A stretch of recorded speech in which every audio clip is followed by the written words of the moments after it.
15 شعبان کی رات میں ہمارے ملکوں میں جو ہمارے عجمی ملک ہیں اس میں وہ کچھ ہو رہا ہے جو نہ میرے نبی نے کیا، نہ صحابہ نے کیا، نہ تابعین نے کیا۔ عجیب و غریب عبادات گھڑ لی ہیں، عجیب و غریب اس کے اعمال بنا لیے ہیں اپنی طرف سے، اور مسجدیں بھری ہوتی ہیں اور روشنیاں لگی ہوتی ہیں اور آتش بازی ہو رہی ہوتی ہے۔ میرے نبی نے اس رات کی فضیلت بتائی، عمل کوئی نہیں بتایا۔ جیسے یہاں کوئی صلاۃ تسبیح کی جماعت کرا رہے ہوتے ہیں، کوئی اجتماعی تہجد پڑھ رہے ہوتے ہیں، کوئی دیگیں چڑھا رہے ہوتے ہیں، کوئی آتش بازی کر رہے ہوتے ہیں، تو وہ اس میں اتنا غلو ہو گیا ہے کہ یہ بھی ٹھیک نہیں۔ اور کچھ علماء نے اس کے رد میں اس کا اتنا انکار کیا ہے کہ اس رات کی کوئی فضیلت ہے ہی نہیں، یہ بھی ٹھیک نہیں۔ اس بیچ کا راستہ، اس رات کی فضیلت میں جتنی احادیث ہیں وہ ضعیف ہیں، لیکن اتنی کثرت سے ہیں کہ ان سب کا مل کر جمع ہو کر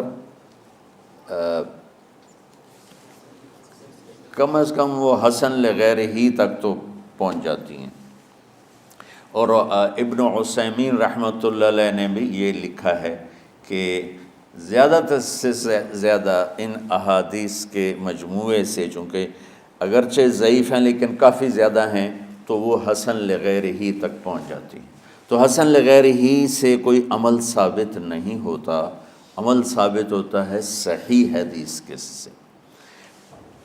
ایک احادیث کی کثرت سے روایات، اور ایک امت کا عمل، کہ امت کا بہت بڑا طبقہ صدیوں سے اس رات کا اہتمام کر رہا ہے، لیکن کچھ عرصہ پہلے تک اہتمام تھا دن میں روزہ رکھنا، رات کو کوئی نوافل پڑھ لینا، کوئی دو چار زیادہ پڑھ لینا، لیکن اب یہ ڈھول تماشے جو اب شروع ہوا ہے اس کا تو کوئی وجود ہی کوئی نہیں ہے۔ تو اس رات کو اللہ تعالیٰ نے مبارک بنایا، اور حدیث پاک میں آتا ہے کہ اللہ تعالیٰ اس رات میں ساری دنیا کے لوگوں کی بخشش فرماتا ہے سوائے 5 آدمیوں کے، 5 کے سوا سب اہل ایمان کی بخشش ہو جاتی۔ مشرک، المشرک، پہلا مشرک، دوسرا مشاحن، مشاحن کیسے کہتے ہیں؟ دل میں بغض رکھنے والا، کینہ رکھنے والا۔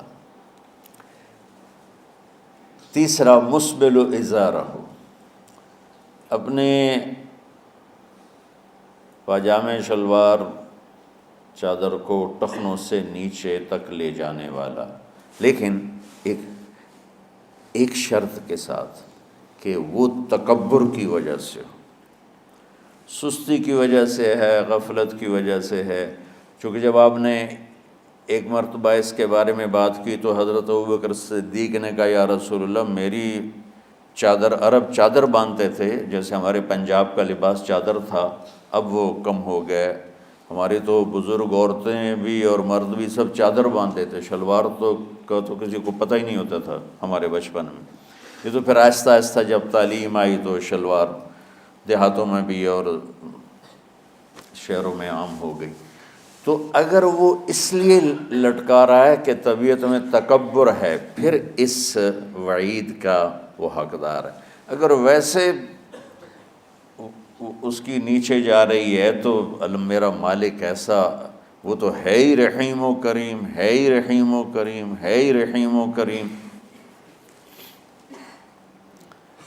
صرف شلوار نیچے لٹکانے سے وہ اتنی شدید سزا دے، اگر اس کے پیچھے تکبر ہے، پھر ہے یہ تکبر نہیں ہے تو انشاءاللہ وہ اس سے محفوظ ہوگا۔ تو اپنی چادر کو لٹکانے والا، لیکن بشرط تکبر۔ کتنے ہو گئے؟ عاق لوالدیہ، ماں باپ کا نافرمان، نافرمان ایسا کہ دکھ دینے والا. چھوٹی موٹی اونچ نیچ تو ہر بچے سے ہو جاتی ہے، نہیں، جن نے والدین کو ٹکڑے ٹکڑے کر دیا ہو اور ان کو دکھ دے دے دے دے کے ان کا سینہ چیر دیا ہو، چونکہ آپ کہتے ہیں پرزے پرزے کرنا کسی چیز کو، تو اپنے دکھ دے کر اپنی بدتمیزی کے ساتھ اس نے ماں باپ کا دل زخمی کر دیا ہو، ایک یہ نہیں معاف ہوتا. پانچواں، مدمن خمر، مسلسل شراب پینے والا، مستقل جو شراب کا عادی ہو.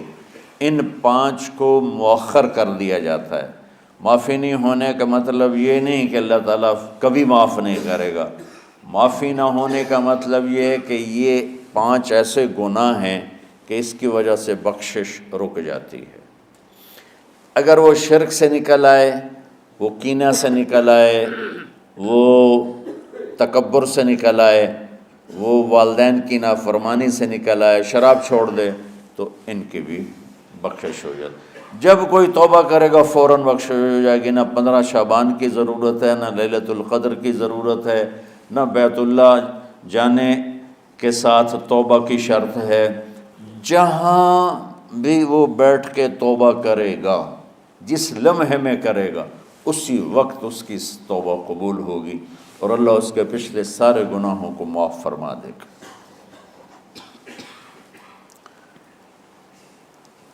دن کا روزہ، رات کا قیام، زیادہ سے زیادہ قیام سے مراد نوافل ہیں، کوئی گھر میں پڑھ لے، کوئی مسجد میں پڑھ لے. نوافل، نفلی عبادات گھر میں ہی افضل ہوتی ہیں. میرے نبی سنتیں ہمیشہ گھر سے پڑھ کے آتے تھے. تہجد اپنے گھر میں پڑھتے تھے، مسجد میں نہیں پڑھتے تھے. سوائے اعتکاف کے آپ اپنے نوافل سنتیں سب گھر میں پڑھتے تھے اور مسجد میں صرف فرض آ کے ادا فرماتے تھے. اور اس کے بعد بیٹھنا ہوتا تھا تو بیٹھ جاتے تھے، اٹھنا ہوتا تھا تو اٹھ جاتے تھے. تو اعتدال اللہ کو ہر چیز میں پسند ہے. دنیا جو مختصر ہے اس میں کیسے پسند نہیں ہوگا؟ آخرت جیسے معاملے میں بھی اللہ ہم سے کہہ رہا ہے اعتدال، امتن وسطا. ایسے عیسائیوں کی طرح ترک دنیا بھی نہ کرو، یہودیوں کی طرح دنیا کے پیچھے نہ پڑ جاؤ. رزق کے حلال بھی کماؤ، اپنے بچوں کو بھی دیکھو، اپنے فرائض کو بھی دیکھو جو دنیاوی ہیں، اور اللہ سے بھی اپنا معاملہ ٹھیک کرو اور درست کرو. بعد کے زمانے میں صحابہ کے بعد سے ہی ایک انتہا پسندی امت میں آئی. ساری ساری رات جاگنا. فلاں بزرگ تھے، وہ رسے سے اپنے بالوں کو باندھ لیتے تھے کہ نماز پڑھتے پڑھتے جب نیند آئے اور جھٹکا لگے تو رسے سے بندھے ہوئے بالوں سے اس جھٹکے سے تکلیف ہو اور ان کی آنکھ کھل جائے اور پھر نفلوں میں شروع ہو جائے. ایک فلاں بزرگ تھے، وہ اپنے آنکھوں میں نمک کا سرما لگاتے تھے تاکہ آنکھیں جل جائیں، اس میں وہ جلن پیدا ہو جائے اور نیند اڑ جائے. یہ ایسے واقعات بھرے پڑے ہیں. فلاں بزرگ تھے، انہوں نے 30 سال عشاء کے وضو سے فجر کی نماز ادا کی. یہ اپنی جگہ پہ بزرگی ہے، لیکن یہ بھائیو یہ دین ہم پیش نہیں کر سکتے. فلاں بزرگ تھے، وہ 30 سال سے ستو کھا رہے تھے کہ روٹی کھانے اور ستو کھانے میں 70 دفعہ سبحان اللہ کا فرق پڑ جاتا ہے. تو روٹی کھائیں تو 70 دفعہ سبحان اللہ کم کہہ سکتے ہیں، اور ستو کھائیں تو 70 دفعہ سبحان اللہ زیادہ کہہ سکتے ہیں. تو لہٰذا ان کا مجھے تو 30 سال ہو گئے، میں تو ستو کھا رہا ہوں، میں تو روٹی نہیں کھا رہا. یہ دین نہیں ہے. یعنی یہ وہ دین نہیں جو ہم انسانیت کو پیش کر سکیں. یہ تو لوگوں کو دوڑانے والی بات، یہ راہبانیت کی شکل ہے. یہ وہ دین نہیں جو ہم لوگوں کو پیش کریں گے تو وہ کہیں گے واہ واہ واہ واہ کیا دین ہے بھائی، قبول کرو. یہ ایک قسم کا غلو آیا. میں ایک حدیث سناتا ہوں، بخاری شریف میں بھی ہے، مجھے اب ہر شے بھول گئی، لیکن وہ ہے نہی الغلو، اس طرح کر کے آپ لوگ زیادہ جانتے ہوں گے جو پڑھ رہے ہیں کہ غلو سے نہیں۔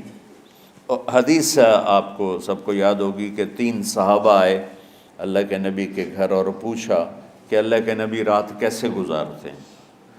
تو گھر والوں نے کہا سوتے بھی ہیں، جاگتے بھی ہیں، کھاتے بھی ہیں۔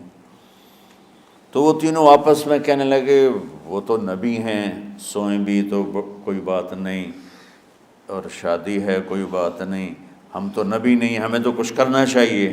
ایک نے کہا کہ میں ساری زندگی روزہ نہیں چھوڑوں گا، ایک نے کہا کہ میں ساری زندگی سوؤں گا نہیں، ایک نے کہا میں ساری زندگی شادی نہیں کروں گا۔